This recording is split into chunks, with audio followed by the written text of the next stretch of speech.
Russia, what that experience was like, what it meant to you, and the whole thing. Yeah, I left on the 22nd to go to Russia, and it was 12 time zones away, so Krasnoyarsk, Russia is where we were, and we competed. I competed on Sunday, and then just got back from traveling last night around 7 p.m., and it's always a really good competition. I probably wrestled 2 top 10 guys in the world, and then a top 20, 25 guy in the world from Turkey. So it's good competition, real challenging environment to compete in. So it was fun. How cold was it outside? It was cold. It warmed up. Yeah, it warmed up by the end of the week. It was a lot, probably like 0 degrees instead of negative 35. But the first day we got there, it was like negative 40 degrees. And the week before we got there, it was like negative 50 or something like that. So it was really cool. That picture. Yeah. What possessed you to do that? Yeah, well, the walk to the wrestling room from the hotel was probably like only a half mile.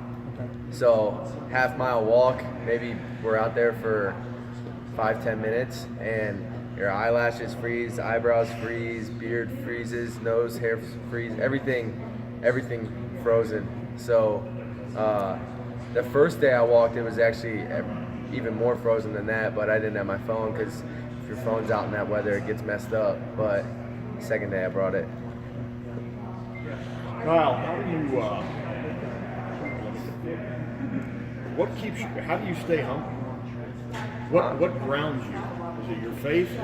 Yeah. How do you just not walk around like, I'm the...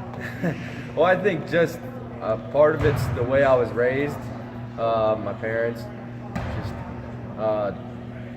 no one in my family really talked like that, and I kind of learned and imitated them. And now definitely as my faith has been growing and my relationship with Christ is growing, I start to learn more about all of that and a little bit of the reasons behind why I should act like that. Do you think that's appreciated by the guys you defeat every other, that you're not cocky?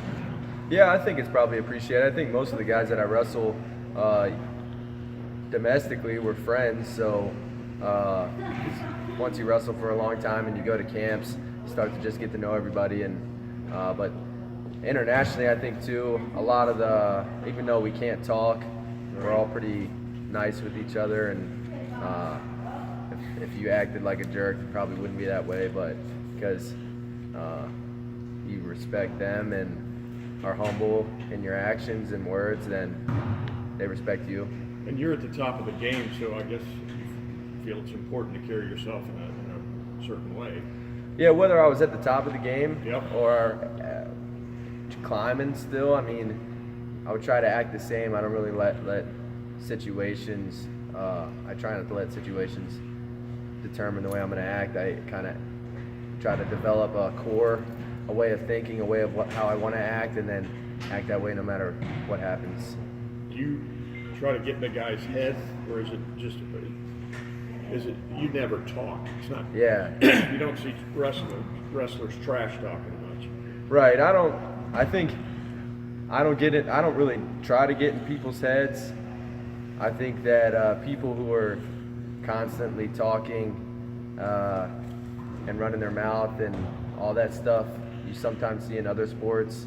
A lot of times they're trying to hide things, maybe not necessarily trying to scare their opponent, but hide their deficiencies. So for me, I always let my actions in wrestling do the talking, and if you compete hard enough, then you start to build a reputation, and you don't have to say anything. People are already starting to fear you before you got on the mat. I saw your tweet about Penn State. Yeah. Go from Russia to Penn State. You're up for this one. Yeah. I'm excited. The individuals on the team, I'm good friends with. I'm good friends with Nolf, Rutherford, Nickel, Nevels. I've trained with those guys. Mark Hall. So it has nothing to do with the individuals, but just the team itself. Something about when you put them all together and they wear a Penn State singlet, I just want to destroy them, probably because they're good. But I want to beat them worse than I've wanted to beat any team since I've been at Ohio State. Why is that? I mean, just because they're good? They're so good. We've had some battles with them in individual matches, but it's nothing against the people. Yeah, they're good people. This is the first of, I see, this weekend and the Big Tens and national, the NCAAs. What do you think this week will tell you about where you are in relation to them? I think it'll tell us a lot. I mean, there's a couple individual matchups where it's 1 versus 2, 1 versus 3, or top 5 guys in the country competing against each other, All-American versus All-American. So there's a lot of implications for kind of the future, seeing what people might be seeded, seeing where they're really at. And I think, and we want to at Ohio State, we want to win the Big Ten dual championship. We want to go undefeated as a dual team. We want to win the tournaments. We want to win the NCAAs. We want to win every aspect that we can this year. This weekend, you'll have about 6,000 people hating you. I'm sure that's nothing new for you. What do you like about that? That environment, that type of environment.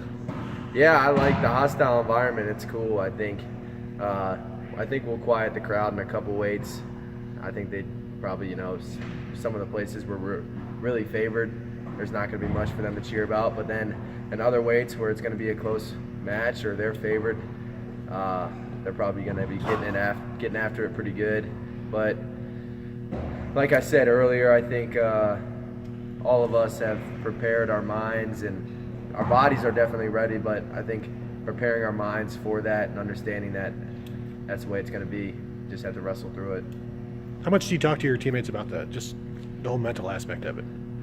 I talk a decent bit, but really the coaches do most of the talking. If anyone has questions, I'll help, but we got a great coaching staff, so I try to lead the best way that I can, but they're hired to do this stuff, so they do a good job. Your coach was pretty outspoken about wishing this were a bigger venue. What are your thoughts on that?